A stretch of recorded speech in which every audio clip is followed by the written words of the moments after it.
Hi Taurus, this is your horoscope for February 2019. Thanks for joining me. On the 4th of February, we've got a new moon in Aquarius, and that happens in your 10th house of career. It's got your transiting midheaven, which has to do with work, and the communication planet Mercury in Aquarius, all kind of lumped together in your 10th house of career. So I've made a separate video on the new moon, check that out.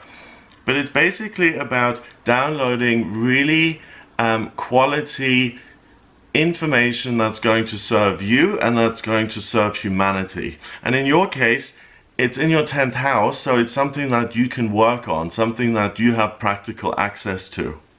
Also on the 4th, Venus, the planet of love and beauty, goes into Capricorn, where it's serious and it wants to work, and it's in your 9th house of education. So you're very committed to gathering information and taking that information, breaking it down and putting it into some sort of tangible physical context.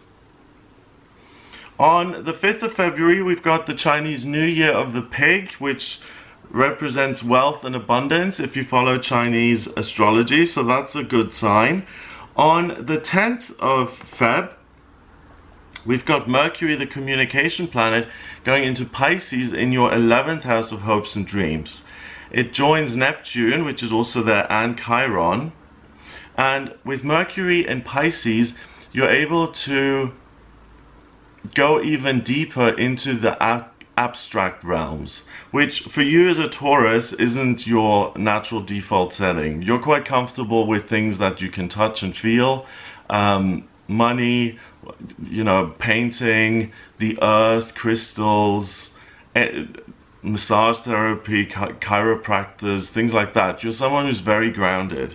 And Mercury stays in Pisces in your 11th, and it allows you to really access the higher realms. Neptune, being the water planet of imagination, makes that even easier. And Chiron is a centaur, so it's got 4 hooves, it gallops off, and you can gallop off into the higher realms. So if you want to explore the Akashic records, or if you want to find some spiritual information, everything is working towards that. Venus is doing it via education on a practical level.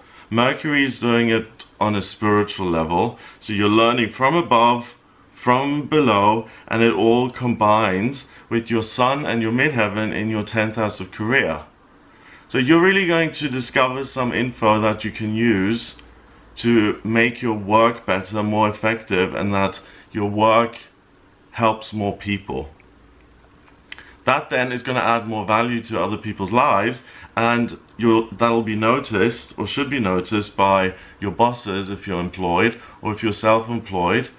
That will mean you have a broader audience, and it's very likely that you'll either get a promotion or more money or more responsibility. On the 13th of Feb, we've got Mars in Aries and it conjunct Uranus in Aries in your 12th house of spirituality and spiritual strength. So Mars is what you want to do.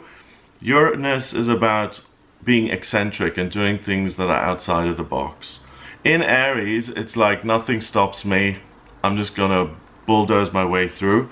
So spiritually and on a personal level, you're really resilient. So if you get a lot of hate messages, or if you're putting something out there which you really believe in and it gets loads of negative feedback, you can handle that. You're not frail. You don't have a thin skin and have to protect yourself. You've really got the chutzpah to kind of express yourself. 29 degrees is 11. Again, master number of service. So the more unconventional and more unique your ideas are, and you choose to express them, the more you're going to serve other people, even though they may not recognize that initially, that it's something useful, and you may get hate for it. That conjunction lasts until the 23rd. So those 10 days are really about personal power and really being super, super resilient.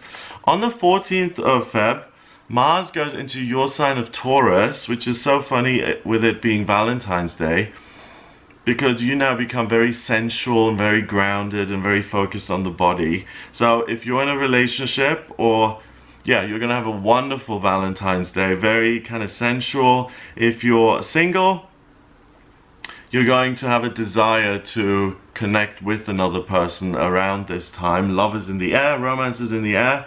It lasts until the 19th, which is when we have a full moon in Virgo. I'll make a separate video on that as well. But that's also a super moon, so it affects you even more powerfully because the moon is closer to the earth and it looks bigger.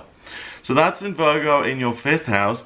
So now we're downloading information about your love life, your romantic life, having fun, children, family matters. So for you, it's a month of 2 halves really. Up until the 13th, you've got great ideas and you're focusing on implementing those, making them tangible. And then also, yeah, and then from the 14th until the end of the month, you're really looking at love and understanding, sensuality and other people, and how to connect and how to have a wonderful, intimate connection with another human being. So make sure that you focus on the idea bit at the beginning of the month and the relationship side of things from the 14th onwards. That's the best way to use the energy, and that's the best way to be most successful here this month. So have a great February. If you'd like a personal reading with me, please get in touch via my website. It's gregoryscott.com. Order your reading there. If you like this video, please share it on your social media and hit the subscribe button. And I'll speak to you next month.